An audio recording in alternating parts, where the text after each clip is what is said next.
नमस्ते दोस्तों, मेरे चैनल में आपका स्वागत है। कहानी सच्ची मित्रता। गांव में एक 12 साल का लड़का आर्यन रहता था। वह पढ़ाई में तेज और दोस्तों में लोकप्रिय था। उसकी एक विशेष दोस्ती थी सिया से, जो उसके पड़ोस में रहती थी। सिया बहुत समझदार और बुद्धिमान थी और दोनों की दोस्ती गांव के दूसरे बच्चों के लिए मिसाल बन गई थी। एक दिन गांव में एक नया लड़का विक्रांत आया। वह शहर से था और नए माहौल में घुलने मिलने में कठिनाई महसूस कर रहा था। आर्यन और सिया ने उसे अपने साथ खेल में शामिल किया। शुरुआत में विक्रांत संकोच में था, लेकिन धीरे धीरे उसने आर्यन और सिया की दोस्ती का असर देखा और वह भी उनमें शामिल हो गया। आर्यन और सिया ने विक्रांत को अपने खेलों में शामिल किया। तीनों ने मिलकर खेलना शुरू किया और विक्रांत की मुस्कान वापस लौटने लगी। तीनों का समय हंसी मजाक में बीतने लगा।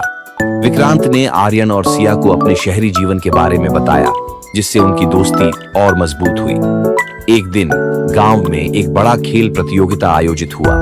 आर्यन ने सोचा कि वह और विक्रांत मिलकर क्रिकेट में भाग लेंगे, लेकिन सिया ने कहा, हमें सही तरीके से अभ्यास करना होगा। उन्होंने कई दिन तक अभ्यास किया। प्रतियोगिता के दिन आर्यन और विक्रांत ने पूरी मेहनत की, लेकिन मैच हार गए। आर्यन निराश हुआ, लेकिन सिया ने उसे समझाया, जीत और हार दोनों जीवन का हिस्सा है। महत्वपूर्ण है कि हमने साथ में खेला और कोशिश की। कुछ समय बाद विक्रांत ने गांव में एक समस्या देखी। गांव के बच्चे अक्सर पढ़ाई में कमजोर थे। विक्रांत ने आर्यन और सिया से कहा, हमें कुछ करना चाहिए। उन्होंने एक अध्ययन समूह बनाया, जिसमें वे बच्चों को पढ़ाने लगे। धीरे धीरे गांव के बच्चे पढ़ाई में अच्छा करने लगे। सभी ने उनकी मेहनत की सराहना की। यह देखकर विक्रांत को खुशी हुई और उसने महसूस किया कि सच्ची मित्रता न केवल अपने लिए बल्कि दूसरों के लिए भी होती है। एक दिन गांव में एक त्योहार आया। सभी बच्चे मिलकर तैयारी कर रहे थे। विक्रांत को एक ऐसा काम सौंपा गया जो बहुत मुश्किल था। उसे एक नृत्य प्रदर्शन का नेतृत्व करना था, लेकिन कुछ दिन पहले विक्रांत बीमार पड़ गया। आर्यन और सिया ने विक्रांत का ख्याल रखा। वे न केवल उसकी मदद करते रहे, बल्कि उन्होंने नृत्य की भी पूरी तैयारी की। जब त्योहार का दिन आया, विक्रांत ने अपनी बीमारी के बावजूद प्रदर्शन में हिस्सा लिया। उन्होंने तीनों ने मिलकर शानदार प्रदर्शन किया और सबने उनकी सराहना की।